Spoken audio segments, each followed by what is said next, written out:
नमस्कार। Vision IAS के news today के इस अंक में आप सभी का स्वागत है। इस अंक में हम आपके लिए लेकर आए हैं यूपीएससी परीक्षा की दृष्टि से महत्वपूर्ण कुछ अहम खबरें। इस अंक के साथ मैं हूं दिव्या तोमर।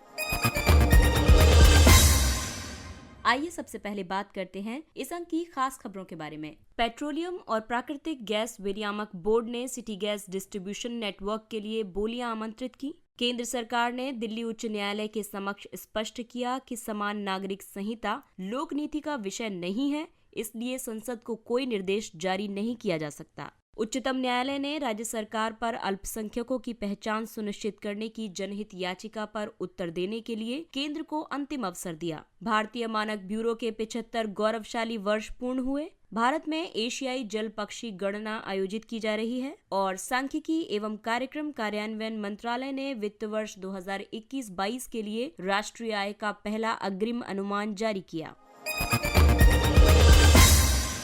इस अंक में हम सबसे पहले बात करेंगे पेपर 3 के टॉपिक ऊर्जा क्षेत्र के बारे में। पेट्रोलियम और प्राकृतिक गैस विनियामक बोर्ड ने सिटी गैस डिस्ट्रीब्यूशन नेटवर्क के लिए बोलियां आमंत्रित की हैं। हाल ही में पेट्रोलियम और प्राकृतिक गैस विनियामक बोर्ड ने 5 भौगोलिक क्षेत्रों में सिटी गैस डिस्ट्रीब्यूशन नेटवर्क के लिए 11A city gas distribution bidding round के तहत बोलियां आमंत्रित की हैं। इन चरणों के तहत उद्घोषणा को अंतिम रूप देने के बाद देश के 88% क्षेत्र को सिटी गैस डिस्ट्रीब्यूशन नेटवर्क के विकास के लिए अधिकृत किया जाएगा। इससे देश की लगभग 98% आबादी को प्राकृतिक गैस तक पहुंच प्रदान की जा सकेगी। सिटी गैस डिस्ट्रीब्यूशन प्राकृतिक गैस के परिवहन या वितरण के लिए है। इसमें पाइपलाइनों के एक नेटवर्क के माध्यम से परिवारों और औद्योगिक तथा वाणिज्यिक इकाइयों को भोजन पकाने के स्वच्छ ईंधन की आपूर्ति की जाती है। साथ ही इसमें वाहनों को परिवहन ईंधन की भी आपूर्ति की जाती है। City gas distribution network petroleum और प्राकृतिक गैस विनियामक बोर्ड अधिनियम 2006 के तहत पीएनजीआरबी देश के एक निर्धारित भौगोलिक क्षेत्र में सिटी गैस डिस्ट्रीब्यूशन नेटवर्क विकसित करने के लिए संस्थाओं को अनुमति प्रदान करता है। सीजीडी क्षेत्र में 4 अलग अलग खंड हैं। सीएनजी का मुख्य रूप से वाहन ईंधन के रूप में उपयोग किया जाता है, जबकि पीएनजी का घरेलू वाणिज्यिक और औद्योगिक क्षेत्रों में उपयोग किया जाता है। पीएनजी इसलिए लाभदायक है क्योंकि सुरक्षित और सुनिश्चित आपूर्ति की जा सकती है। इसके अलावा ये उपयोग में सुविधाजनक है। इसमें गैस की बर्बादी नहीं होती है। सिलेंडर रिप्लेसमेंट या सिलेंडर बुकिंग आदि में कोई कठिनाई नहीं होती है। इसके अलावा यदि सीएनजी के लाभों की बात करें तो इसमें उत्सर्जन का न्यूनतम स्तर है और उच्च प्रज्वलन तापमान की वजह से आग लगने की संभावना नहीं है और इसमें प्रति वाहन और मील न्यूनतम हानि है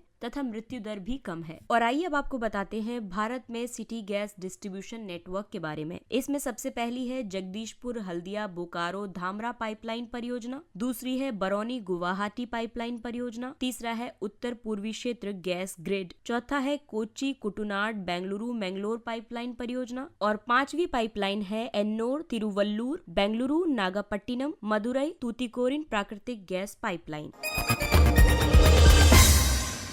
अगली खबर पेपर 2 के टॉपिक न्यायपालिका और विधायिका से संबंधित है। केंद्र सरकार ने दिल्ली उच्च न्यायालय के समक्ष स्पष्ट किया है कि समान नागरिक संहिता लोक नीति का विषय नहीं है। इस वजह से इसके संबंध में संसद को कोई निर्देश जारी नहीं किया जा सकता। केंद्र ने दिल्ली उच्च न्यायालय को ये सूचित किया है कि समान नागरिक संहिता यानी यूनिफॉर्म सिविल कोड के कार्यान्वयन का मामला वर्तमान में भारत के विधि आयोग के पास लंबित है। यूनिफॉर्म सिविल कोड एक एकल कानून है। ये सभी नागरिकों के व्यक्तिगत मामलों जैसे कि विवाह, तलाक, रखवाली, दत्तक ग्रहण और उत्तराधिकार पर लागू होता है। इसका उद्देश्य अलग अलग व्यक्तिगत कानूनों की व्यवस्था को समाप्त करना है। ये कानून वर्तमान में कई धार्मिक समुदायों के भीतर पारस्परिक संबंधों और संबंधित मामलों को नियंत्रित करते हैं। यूनिफॉर्म सिविल कोड के पक्ष में जो सबसे पहला तर्क दिया जाता है वो है संविधान के अनुच्छेद 44 में उपबंध किया गया है कि राज्य समान नागरिक संहिता को लागू करने का प्रयास करेगा। दूसरा है न्यायिक निर्णयों को लागू करने में सहायक है, जैसे कि मोहम्मद अहमद खान बनाम शाह बानो बेगम मामला और सरला मुदगल बनाम भारत संघ मामला 1995। समान नागरिक संहिता का समर्थन करने वाले लोगों का कहना है कि ये राष्ट्रीय एकीकरण को संभव बनाती है, क्योंकि अलग अलग धार्मिक समूहों के लिए अलग अलग कानून सांप्रदायिकता को बढ़ावा देते हैं। इसके अलावा संहिता लैंगिक न्याय भी सुनिश्चित करती है, क्योंकि अधिकांश धार्मिक या प्रथागत व्यक्तिगत कानून पुरुषों के पक्ष में हैं और महिलाओं के प्रति पक्षपाती हैं। वहीं समान नागरिक संहिता के विरोध करने वाले लोगों का कहना है कि संसद के पास व्यक्तिगत कानूनों पर विशेष अधिकारिता नहीं है, क्योंकि व्यक्तिगत कानून समवर्ती सूची के तहत आते हैं। इसके अलावा समान नागरिक संहिता अनुच्छेद 25 और अनुच्छेद 26B के विपरीत है। साथ ही समान नागरिक संहिता के विरोधियों का ये भी कहना है कि ये देश की विविधता के विरुद्ध है।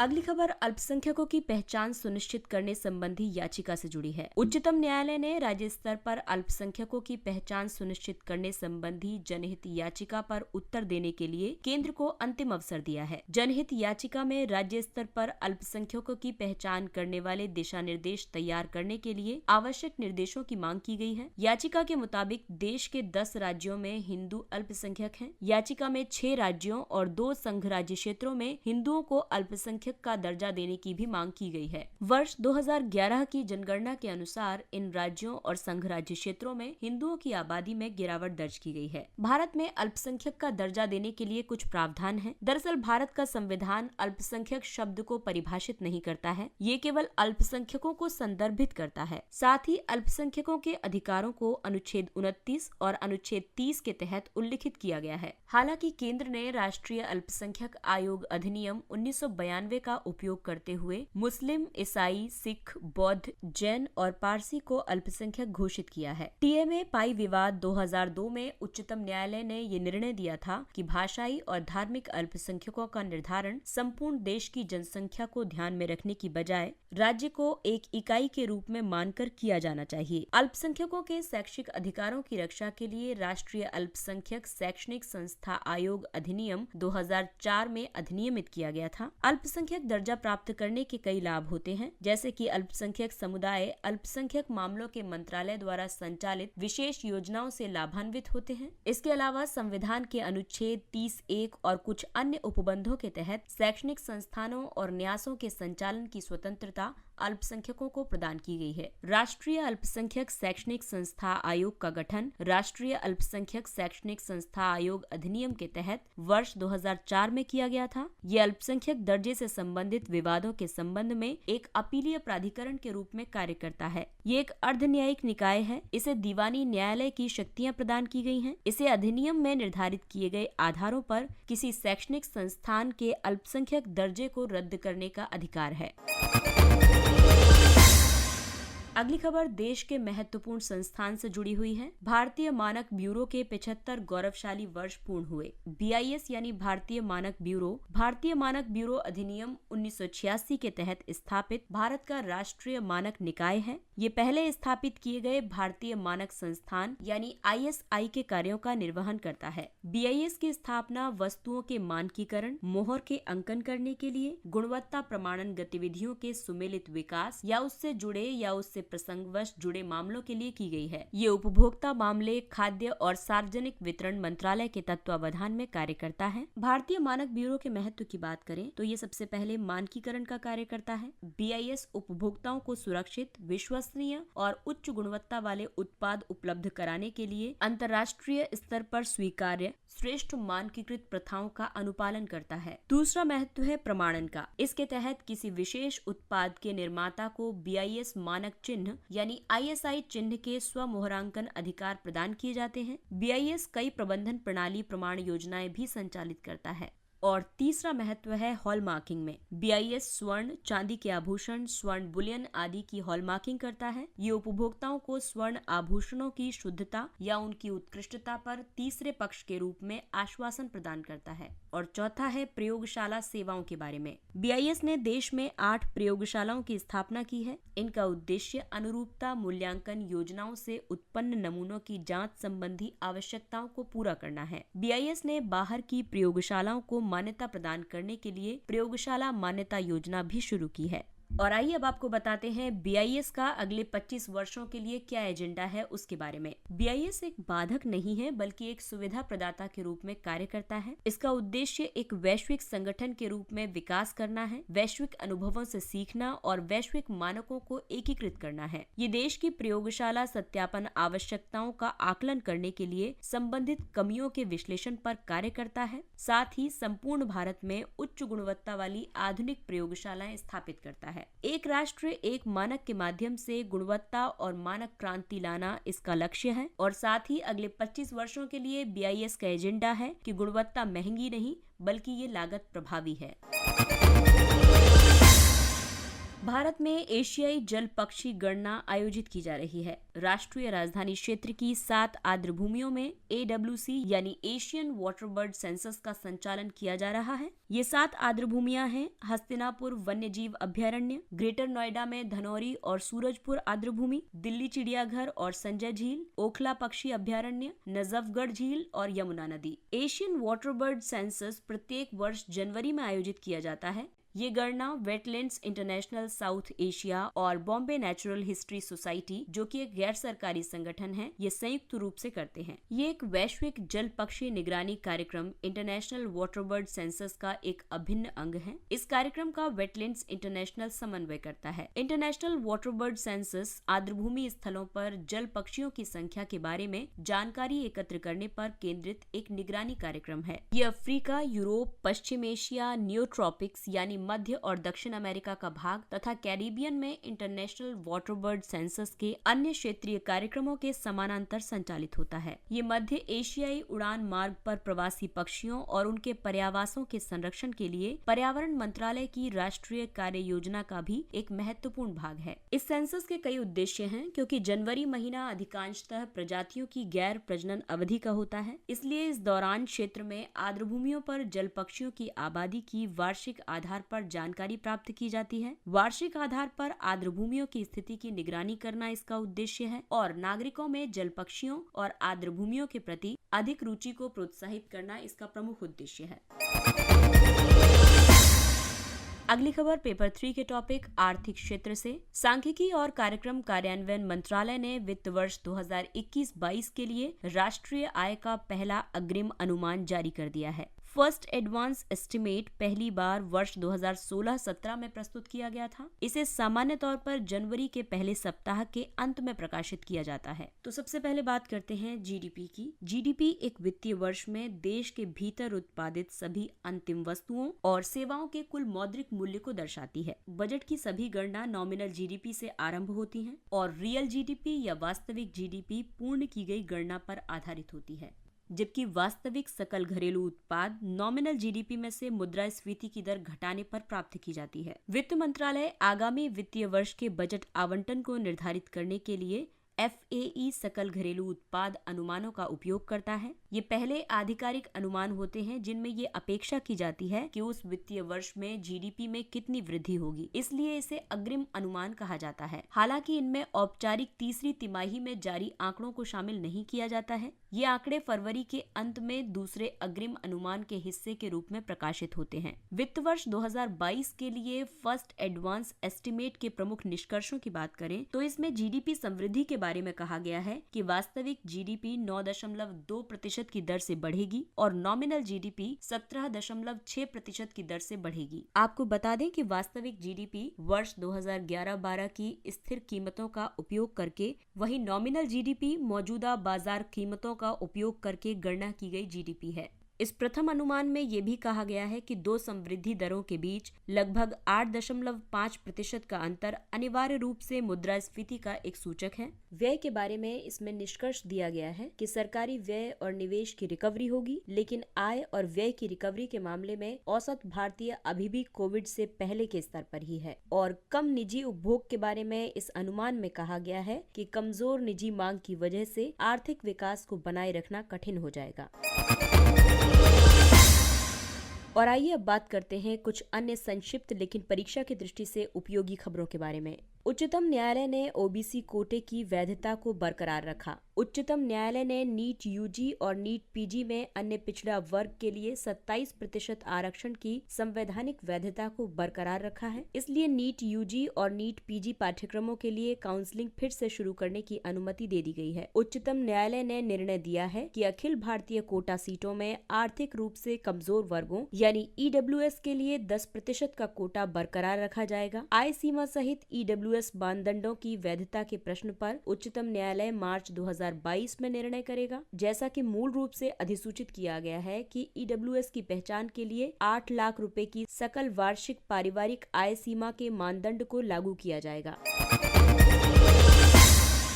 वैवाहिक बलात्कार। दिल्ली उच्च न्यायालय भारत में वैवाहिक बलात्कार को अपराध की श्रेणी में रखने की मांग करने वाली याचिकाओं पर सुनवाई कर रहा है। वैवाहिक बलात्कार के संबंध में कानूनी प्रावधान ये कहते हैं कि भारत में वैवाहिक बलात्कार को किसी भी कानून में परिभाषित नहीं किया गया है। भारतीय दंड संहिता की धारा 375 बलात्कार से संबंधित है। इसके अनुसार किसी व्यक्ति द्वारा 15 वर्ष या उससे अधिक आयु की अपनी पत्नी के साथ लैंगिक कृत्य बलात्कार नहीं है, भले ही वो उसकी सहमति के बिना हो। वर्ष 2018 में उच्चतम न्यायालय ने आयु को बढ़ाकर 18 वर्ष कर दिया था। आईपीसी की धारा 498A महिलाओं के साथ उनके पति या उनके पति के किसी रिश्तेदार द्वारा की गई क्रूरता से संबंधित है।